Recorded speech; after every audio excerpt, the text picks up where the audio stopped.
You have to plan a little bit more. Okay? Because you're not going to find any potluck dinners you can put into the microwave in that group of foods. Anything you can pop in the microwave or in the oven is not food.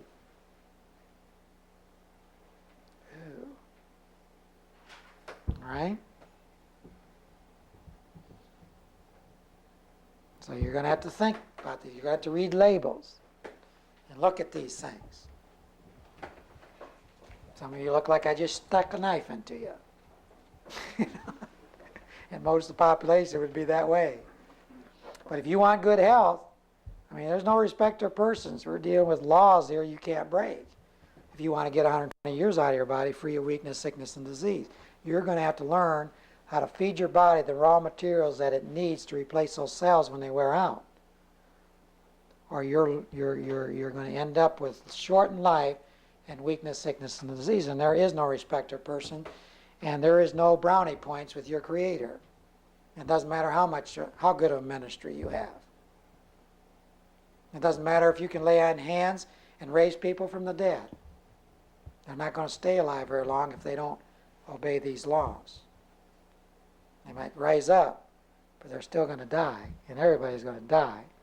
But we don't have to die because of weakness, sickness, and disease. But it takes just as much faith to raise the dead as it does to say no to a pot pie or to a Snickers. Okay? There's just as much grace and mercy and power to deal with those things as it is to deal with some of these things to miraculously, and I believe in miraculously healing people. I like to see that. But we don't live by healing, do we? The Savior came to bring life, and that more abundantly, not healing, healing, healing, healing, and more healing, healing, healing, healing, healing. And when we're done with that, healing, healing, healing, healing. He came to give us a quality of life in which there is no sickness and disease. But we have to learn how to cooperate with His laws and so on, not to gain acceptance, but to avoid some of these things that are coming against you. That's free. So I throw that in there, okay? Now, let's talk about how does the body process this food. All right? The first stage of the processing of your food starts with chewing. It probably starts with you smelling the food. One thing that you want to realize is that if you're preparing the food right, you shouldn't be smelling it until you put it in your mouth. If you're smelling the food before you get it in the mouth, you're losing a lot of energy and nutrition from the food. That means you're cooking it too much, in other words. Okay? Because you're losing a lot of nutrition when it's going out into the air, okay? So that's why I say to a lot of people, save your money, go into a restaurant, and just say, you want to visit the kitchen, go back there and then go out to the restaurant. You got all you're going to get. Why pay money for all that stuff that you're going to put through your body as a food compactor when all of it's gone up into the air because they cooked it out?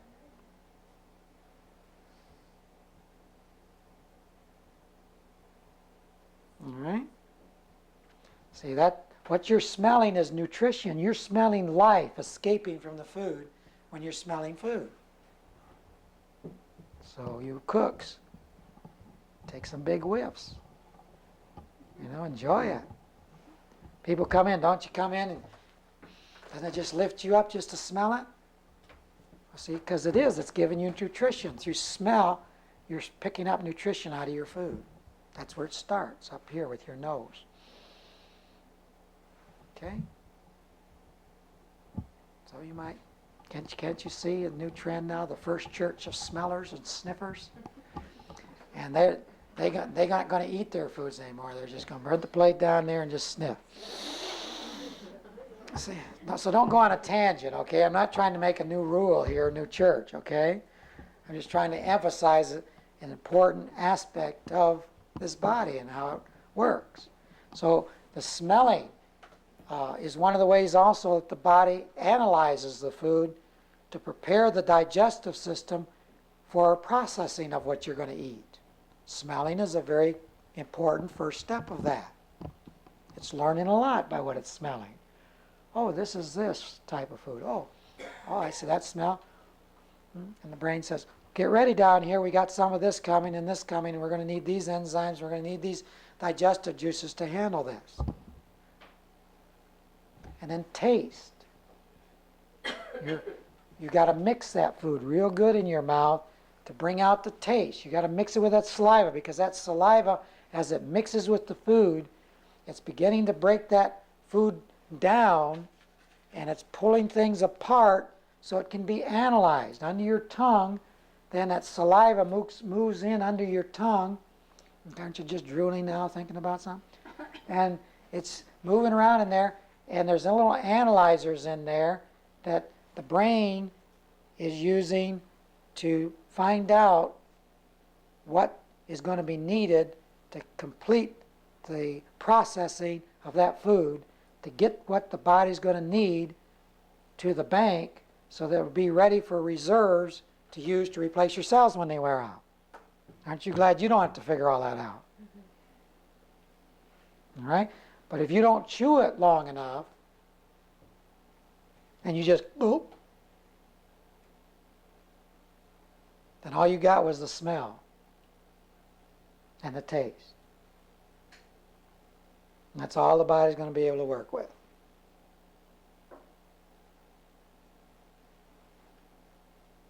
Now, you need to understand that. And a lot of people are eating good foods, but they're just inhaling it. All right, so you need to chew your foods. About 25, 30 chews per bite is just right. And maybe you could go for 60 just to, you're going to have a battle on your mind. That thing's going to want to just go down so bad.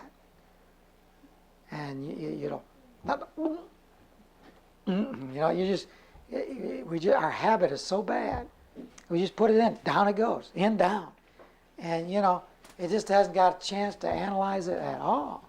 So you want to really chew it, small bites to start with. Because the bigger the bite, the harder it is to keep it up there. All right? So one of the things you might want to do is just raise your head up and chew. Because it's hard to swallow that way. You used to teach our kids, they're going to put a pill down there, they put the pill in there and they raise their hand and drink and raise their, and it won't go down. Well, it's because they cut it off. See, it goes down, it goes up and down naturally if you keep your head straight. So go up like this after you put the food in there and chew it. Then it won't go down so easy until you train the body. Okay? Just a few tips here. Kind of look funny going around like this, but in a restaurant it's might be a little embarrassing, but they might ask some question. Why are you doing that? So my food won't go down so I can get something out of it. Of course, in a restaurant there's not too much in there that's alive anyways. But, every once in a while we got to abuse our body, right? Let's see now. Okay, chewing it real good. Taste and smell is a part, and mixing with the saliva is where all the analysis is taking place for your body to be able to know what to do with it when it gets down into the stomach. Okay? So once it gets down to the stomach, you've analyzed it, right? And the brain said, okay, this is coming down, how much is coming down? Then the stomach juices are coming in. They're very acid. Your stomach juices are a pH of less than 1 pH as far as the acidity that's in your stomach when that food gets in there. You know what a pH of 1 will do? That's like sulfuric acid. You pour a little bit on this TV and it'll eat it right up. All right?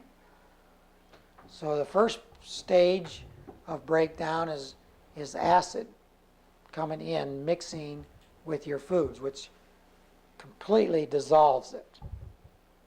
All right? That's the first stage when it gets down into the stomach. The stomach is like a big kneading organ. You ever knead bread? Did you ever knead bread? That's what your stomach does with the food down there. There is no grinder. There's no juicer. Okay? Why do we have teeth? See, you're supposed to grind it up here. So if how many of you ever had corn show up all the way through without it even touching the teeth? That illustrates that there is no grinder in your stomach. If you don't chew it good up here, it won't get chewed anywhere down the line. So you're not going to get any nutrition. Even if it's good food, it's not been processed, cooked, or preserved, you're not going to get anything out of it if you don't chew it up. So once it gets down here, it gets kneaded. It gets kneaded. It's like a big organ that's just kneading it and pushing it together. Okay? Put a little bit more dough in there and just knead it in and push it in some more. All right? That's what's happening. And it's in the lower part of your stomach that this takes place. Now, let me put another thing. You can't overeat. You should stop eating before you're satisfied. Now, I guarantee there won't be a person in this room that will overeat if they will chew their food like they're supposed to, because you would get lockjaw if you ate too much. That's right. That's right. You get, oh, my jaws are aching. And see, after a while you say, I got to cut down the amount I mean, I'm just too tired. Of course, you ain't got enough time either. 30 chews each bite, see? So the bottom line is you're going to eat a lot less food, get more out of it by chewing it right. And you know, you don't have to eat so much. You can enjoy the taste of a good food as long as you can eat a whole extra food or overeat the food, because you overeat, you're putting it in there too fast anyways. So you can enjoy just a smaller amount by leaving it in your mouth longer. It'll taste, the flavor comes out with time. A lot of people don't enjoy a lot of these veggies and stuff because they don't leave it in their mouth long enough for it to break down to get those flavors out of there. That would just stimulate your taste buds and just tantalize them and get them all excited. But you put that down there so fast it hasn't had a chance to break it down to get those goodies out of there. So that's a lot of the reason why we're not enjoying some of these veggies and stuff. Especially kids. Kids are the fastest inhalers that I know of. You know? And so you have to train them very early to slow down the amount and eat, take longer, and then the appetite, as it's analyzing it good, has a chance to shut down your appetite, and it'll let you know, if you really chew it good, it'll let you know when enough's enough. And you'll be full before you're full. Your body will tell you you've had enough before you're overloaded and full, because what happens after you get the lower part of the stomach as full as it can handle as far as the kneading process and the mixing process, then it closes up. The upper part of your stomach closes off. And all that you're eating in excess is staying on that top of the stomach. Stays on the top of the stomach. But all of the enzymes and digestive juices are going into the whole batch in the lower stomach. And as soon as that process is done down there, which they have too many digestive juices, when they get out, here comes this overload down into the stomach. Now what's going to happen? Nothing. There's no digestive juices. It all went out with the batch, the main batch. So that's just going to sit there and ferment. and get a lot of good Candida albicans coming in, and yeast and bacteria, which makes nice good bloating and gas and all that stuff like that. Those little boogers are going to come and digest it because your juices are all gone. So overeating is just nothing. You're not getting anything from what you're eating. It's just, you're just going to end up compacting it and trying to get it out with the help of bacteria, which is very difficult to get through the colon system. And that results in a lot of backup sinus allergies, teeth problems, eye problems, headaches, constipation, and all kinds of stuff like that, just from overeating. Okay? Now, once the stomach is done with its part of the process, then the liver, with the help of the gallbladder, adds bile into mix with the food that's coming out of the stomach. Now, the bile is very alkaline, where the food with the stomach juices is very acid. So they mix together and they create an energy that causes all the nutrients in the foods to be extracted out into the bloodstream, just like a vapor. Not a gas, but like a vapor. That mixing of the bile, and I measure your pH of your saliva. That's what tells me how strong your bile is. And when that mixes with that food, it creates such an energy that causes those nutrients to vaporize right through the walls of your upper intestines, and it goes into the blood. And it goes from the blood right to your liver. And your liver breaks it down further, puts it back together, and it goes out to help your body replace the cells as they wear out. All right? That's how it works. Then what's left over goes into the small intestine and works its way as a liquid all the way through to the large colon. Then the large colon starts squeezing out the liquid. And then 18, 22 hours after you chewed that first bite, what's left over after you got all the goodies out of it comes out through the colon. So 3 meals, 3 bowel movements, if everything's working good.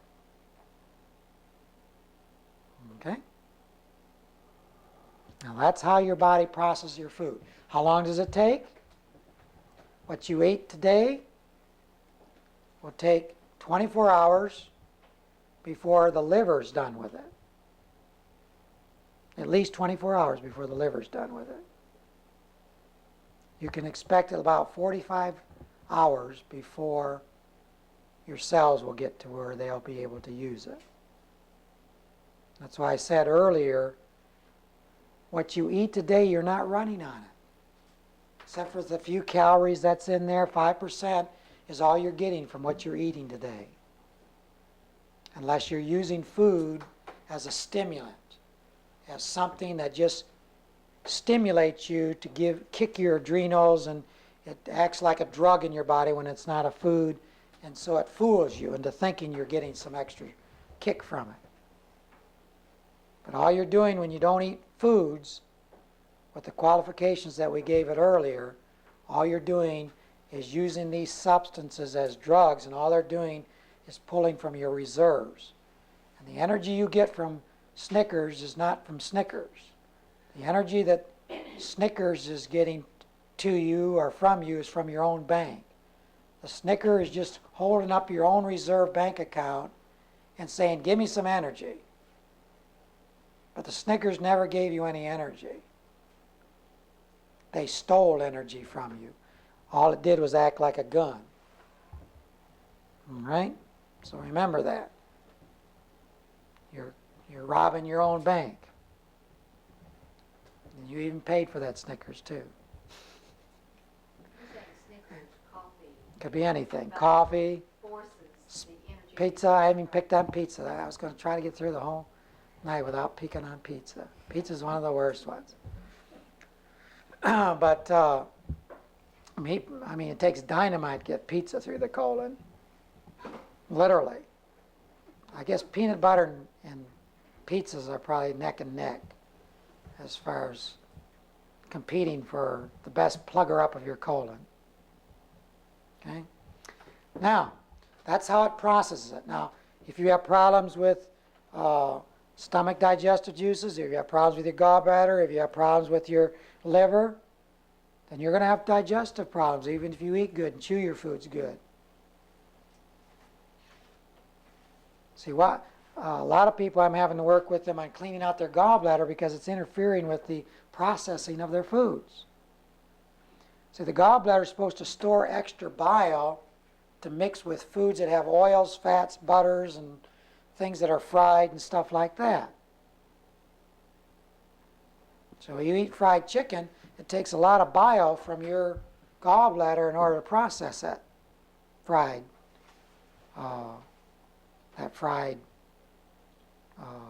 bladder. All right? Remember, chicken skin is their bladder. They urinate through the skin. Frying it doesn't get rid of the bladder stuff.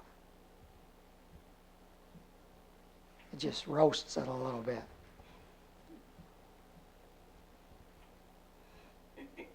I'm getting kind of graphic, but you could soak it in urine and then fry it. Get a little bit more if you wanted to. Does that get it across to you pretty graphically? Sometimes we have to be shocked sometimes, don't we? But, so the gallbladder is being way overworked, and some people's gallbladders has about 5 quarts of bile in there, besides the stones and gravel. It's just really stretched. That thing can get really stretched out. It's amazing. Some people do gallbladder flushes, they'll lose 2 or 3 pounds, 4 pounds of weight, just flushing that out. But see, it doesn't matter how good you eat. If that gallbladder is interfering with that liver, providing bile to mix with that food, it will not get assimilated. It'll digest, but it will not assimilate. And so you'll starve your cells, and they won't be able to replace themselves when they wear out if you don't correct that problem. All right? So that's important. If you have your gallbladder removed, you can still form stones and gravel in your liver. Getting rid of the gallbladder because you've taxed it doesn't get rid of the reason for the bile turn into stones. See, there's just some deficiencies there. Okay, there's some things that are missing in your diet to where the liver can't make strong enough bile. So we have to work on that aspect of it. Hold your questions till the end if you can, okay? And so what we want to do, that's why when I evaluate a person's body chemistry, I'm looking at these particular things. Now, you wonder, well, how do you know what foods you can digest on, what foods you're having problems digesting? I don't have any problems.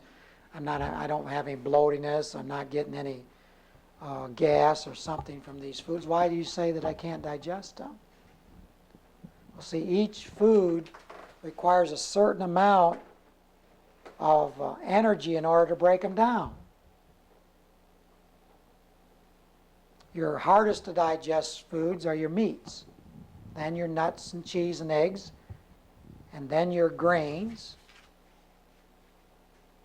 and breads and potatoes and beans, and then your non-starchy vegetables, and then your fruits. Did you ever try to start a log burning with a match? Think you can get a log going with a match? There's not enough energy coming from the match to get the log going, right? But I can get that match to get some paper going, can't I? And if I get that paper going, I can get some kindling under that paper, and that paper will give off enough energy to break down that kindling, right? And then that kindling will break down and give off its energy. That can get that log going, right? So what if the food that you're eating is like the log? That would be the meat. The meat is like the log. And the grains and breads and potatoes, that's like the kindling. The non-starchy vegetables would be like the paper, and the fruit would be like the match. Now, when I check your body chemistry, some of you've got a digestive system like a match. Think I should give you meat? Can't break it down. If you have a digestive system that's like paper, that can only put off enough energy to break down paper, then to give you meat and nuts and cheese, you're just putting it through as a food compactor. It doesn't mean it's not good. It's just that your body can't process it. So why eat it? So I give you some enzymes so you don't go away wanting to shoot me.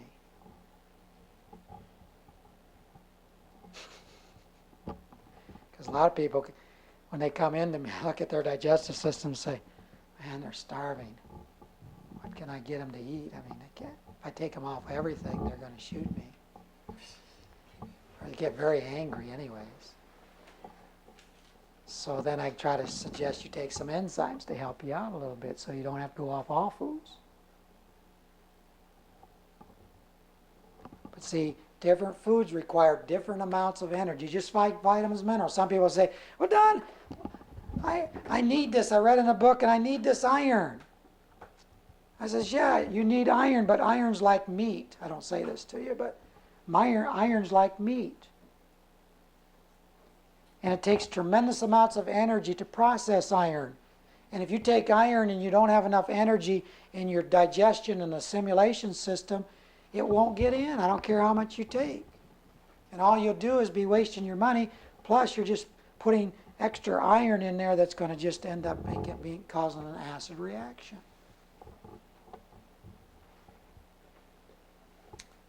So don't just arbitrarily go take handfuls of vitamins and minerals and eating lots of concentrated foods just because it's good. You might have a digestive system problem that will need to be corrected. That's where you need some professional help then, to zero in on that. But it's hard to get people, see, I could get people to go in the direction they need to go a lot quicker if I knew that you were confident enough in the water, breathing, and rest to be able to let some foods go for a while without getting depressed. See, I try to be real sensitive to where you're at when I'm working with you individually. Not to be too aggressive with you. And some of you that are go-getters and you get a hold of something, you get all excited, and you're a perfectionist. I got to be careful there too, because you go do everything I say, try to do everything I say, and you can't do it all at once, so you get discouraged and quit. You're great starters, but very poor finishers. So I got to be careful there too. All right? So that's why I can't just write a book and say, everybody just